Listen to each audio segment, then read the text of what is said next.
The Word of God is alive and powerful, sharper than any two-edged sword, piercing even to the dividing asunder of the soul and spirit and of the joints and the marrow, and is a critic of the thoughts and intents of the heart. All Scripture is God-breathed, and is profitable for doctrine, for reproof, for correction, for instruction in righteousness, that the man of God might be mature, thoroughly equipped unto all good works. Study to show thyself approved unto God, a workman that needeth not to be ashamed, rightly dividing the word of truth. 1 Corinthians 3:7, as we labor in the Lord faithfully, we wait patiently on the Lord, who makes things grow. 1 Corinthians 15:58, always give yourselves fully to the work of the Lord, because you know that your labor in the Lord is not in vain. Romans 1:16, for I am not ashamed of the gospel of Christ, for it is the power of God unto salvation to every one that believeth, to the Jew first, and also to the Greek. 1 Peter 1:3, blessed be the God and Father of our Lord Jesus Christ, who according to his abundant mercy has begotten us again to a living hope through the resurrection of Jesus Christ from the dead. Verse 4, to an inheritance incorruptible and undefiled, and that does not fade away, reserved in heaven for you. Verse 5, who are kept by the power of God through faith for salvation, ready to be revealed in the last time. In preparation for the study of the Word of God today, the next few moments will be devoted to silent prayer, the objective of which is to make sure that we are filled by God the Holy Spirit as we approach the Word of God. So silent prayer gives you the privacy of the priesthood and makes the option of rebound possible if necessary. But for you unbeliever, the issue you're facing is not rebound, not confession, but by faith in Christ. Faith alone in Christ alone. Therefore, let us pray.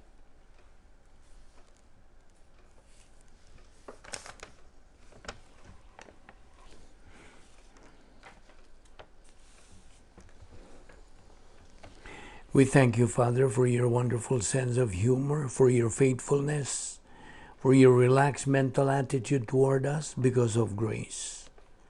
As we continue to study this great grace gift from Jesus Christ, may God the Holy Spirit enlighten us, challenge us, motivate us, for we ask it in Christ's name. Amen. Welcome, everyone, to our daily Bible study through the YouTube. And as we know, we are still focusing our concentration on the doctrine of salvation. Okay, we will continue where we stopped yesterday. Look at the end of verse 14 that we have taken up. It says, can faith save him? Now remember, this is not soteriological faith. This is phase 2 faith. Is faith able to deliver him from divine discipline? Now what kind of faith is it talking about? Will you go back to the middle of the verse? This verse says, if a believer may say that is, if he may contend that he has activated faith, the faith functioning with faithless life. In other words, this believer says, I'm walking in fellowship with God. I'm right here, right on that bottom circle.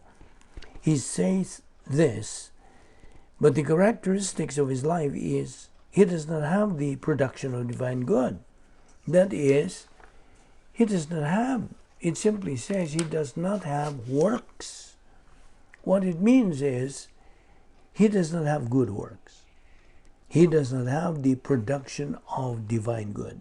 Now, you have to think with us here. He says, this believer says, I'm walking in fellowship with God, but he is not producing divine good. Now, he says one thing, but he is not producing divine good. What kind of faith does the believer have who does not produce divine good? The answer is dead faith, non-activated faith, non-appropriating faith, and therefore, he may say he is in fellowship, but he does not produce divine good. Then, in reality, he is out of fellowship and in carnality, walking in darkness, and therefore he is productive, but he is productive of human good or dead works. So, every believer produces every moment of his days. Every day he's either producing divine good or he is producing human good. Now, if he is producing divine good, then he is in fellowship. If he is producing human good, then he is out of fellowship. And the productivity is automatic based upon what the believer is. If he is a spiritual believer, he produces divine good. But if he is a carnal believer, then he produces human good. I hope you understand that. Now, when he is in fellowship, he may be driving down the freeway. Yes, you're in fellowship. You may be doing something, and that something you're doing is going to produce divine good. Understand that? So let me repeat. If you are in fellowship with God, what you're doing is divine good.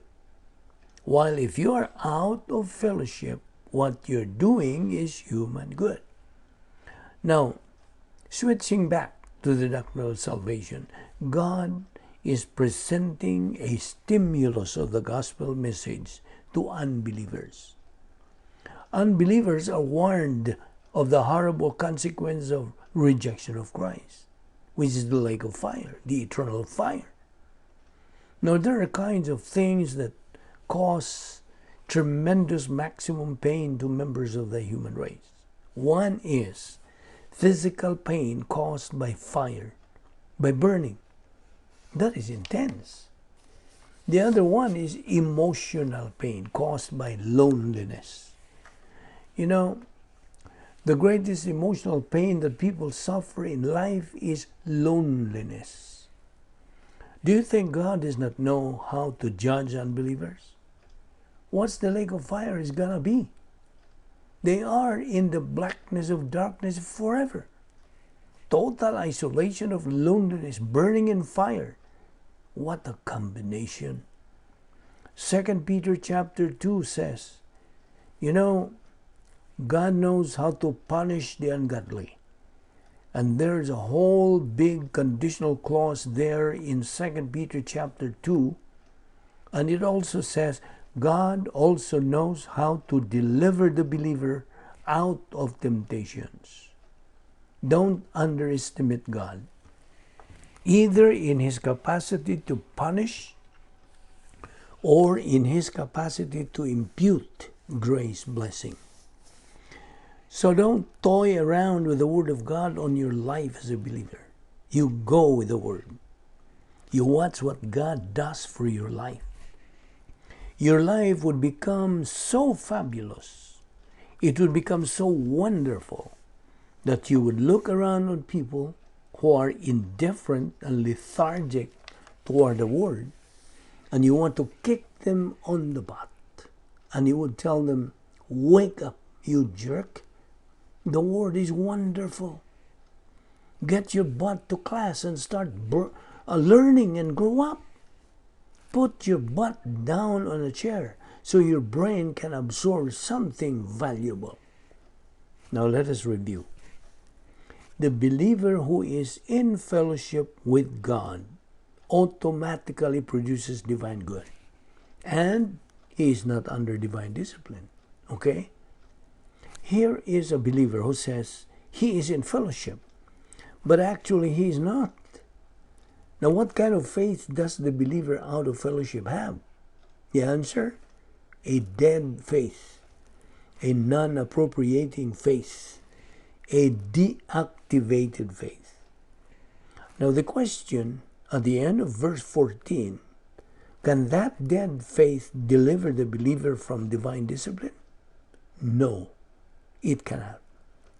And not only that, the question here is introduced by the negative me, M-E. And me demands a negative response. No, it cannot. But just to show you that the believer in fellowship here is not under divine discipline. This time, let us open our Bible to Romans chapter 8, verse 1. Okay, let's take a verse 1. There is therefore now no condemnation to them which are in Christ Jesus, who walk not after the flesh, but after the Spirit. Now, the first thing you should understand about verse 1 is that the first two words there is not in the original. The verb has been supplied and left out as an elliptical, but there is no word for there. The word that's the subject of this verb here is the word translated condemnation. It is katakrima in the Greek. Katakrima. Now I'll show you how this looks like and what modifies. Katakrima. Krima means judgment. Kata means down or against. It is in the intensified form, and this word is modified by the neuter nominative singular of the adjective hudes. It says, no condemnation exists. Therefore, now, no condemnation exists to the ones who are in Christ Jesus. In Christ means union with Christ on the top circle. Eternal life, member of the family, royal family of God. At the point of salvation, the unpardonable sin is canceled. That's it. Hebrews 9:27 says, it is appointed unto men once to die, meaning physical death, and after this, the judgment. That is the great white throne judgment of Revelation 20:11-15. But one of the 70 things imputed to the believer at the moment of salvation is the cancellation of the unpardonable sin and that appointment with God. With the Lord Jesus Christ, specifically the great white throne judgment. It is appointed unto men once to die, and after this, the judgment. Hebrews 9:27. Again, this is the great white throne judgment. But at the point of faith in Christ, that means the individual who trusts in Christ as Savior now gets eternal life. John 3:16, John 3:36. He that believeth on the Son hath eternal life, but he that believeth not the Son hath not life, but the wrath of God abideth on him. Secondly, his name is written in the Lamb's book of eternal life at the moment of salvation. His name written in this Lamb's book of life will never be blotted out. Revelation 3:5. And third, he is canceled of the unpardonable sin. There is no condemnation, no eternal judgment to those who have trusted in Christ as Savior. Therefore, now no judgment exists to the ones in Christ Jesus, to the ones walking, not according to the flesh, but according to the Spirit. Now, the first part of verse 1 here deals with union with Christ. There is no condemnation. But the condemnation, while it is true there is no condemnation to those who trust in Christ as Savior, the condemnation is not really related to that after we have gone through it. Remember Operation Bottom Circle? The fellowship sphere, temporal fellowship with God, compatibility with God, the filling of the Holy Spirit, redeeming or purchasing time, God's spiritual rest. It says here, to the ones in Christ Jesus who, there is no relative here, it's a present active participle, it's masculine dative plural, and refers to the ones in Christ Jesus, to the ones not walking according to the flesh, but according to the Spirit. Now, walking according to the Spirit is another term for fellowship with God. And walking according to the flesh is another term for carnality. So that no condemnation applies both places. There is no eternal condemnation, eternal judgment. But there is also no condemnation or judgment. In other words, there is no divine discipline to the believer in fellowship. All divine discipline, all category 2 suffering is divine discipline. And that is for the believer out of fellowship. So I repeat, there is no divine discipline for the believer in fellowship. Oh, why then are the righteous, the believer functioning with doctrine, suffer? Why? The great supposed enigma in human history.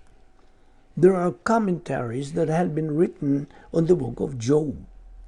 The library has by the hundreds, and a lot of them say they write a book 3 or 4 pages with commentaries as to why Job suffered.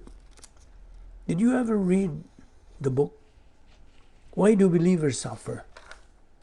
Category 1, will of God suffering, compassion suffering, testing suffering, and suffering because of being under satanic attack. Why did Joseph suffer? Sold into slavery to Egypt. The evil of which comes from the evil of other believers. Why was Paul in Acts 18 ran out of Thessalonica? The suffering of the unsaved Jews, the evil Jews who wanted to murder him. How come they tried to murder him? Because he made an issue out of Christ. He told them they're going to the lake of fire. If they don't accept Christ as Savior, they want to murder him. Is that exactly what you call a positive response? I've just given you 3 illustrations. Number 1, why believers suffer. Satan and evil of believers. Suffering of unbelievers. The evil of others. You see, every believer, lest they do have any vested interest in stopping the devil in his tracks, stopping from attacking the believer's soul, and he does that through the faith trust life. Every believer has a vested interest, and every unbeliever coming to faith in Christ, and every believer getting plugged into doctrine, because when they do that, you will remove a lot of suffering in your own life. That occurs in your life. And it's going on right now because of the evil in this country. And a lot of evil in this country comes from reversionistic, carnal, evil believers.